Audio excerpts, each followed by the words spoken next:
दरम्यान मुंबईतला पाण्याचा प्रश्न सरकारनं गांभीर्यानं घेण्याची गरज असल्याचं सुप्रिया सुळेंनी म्हटलंय। टँकर लॉबीमध्ये अधिक लोक परप्रांतीय आहेत, ते वेठीस धरण्याचं काम करतायत। पालिकेने या टँकर लॉबीवरती कठोरात कठोर कारवाई करावी अशी मागणी संदीप देशपांडेंनी केली आहे।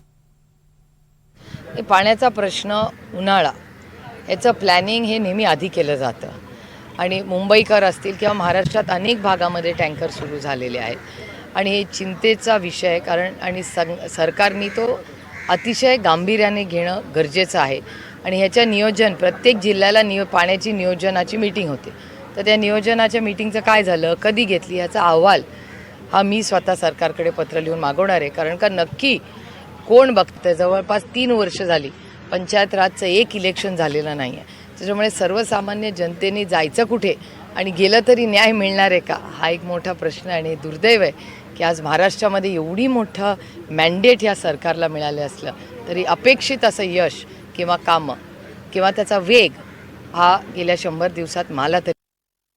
ही जी टँकर लॉबी आहे ही जर आपण बघितली तर मॅक्झिमम लोक याच्यात परप्रांतीय आहेत आणि हे परप्रांतीय लोक मुंबईला वेठीस धरण्याचं काम यांनी चालू केलेलं आहे। जर इथे काम करायचं आहे तुम्हाला तर इथले नियम पाळले पाहिजेत जे महानगरपालिकेचे आहेत। ते नियम न पाळता महानगरपालिकेला आणि सरकारला ब्लॅकमेल करण्याचं काम ही परप्रांतीय लॉबी करते।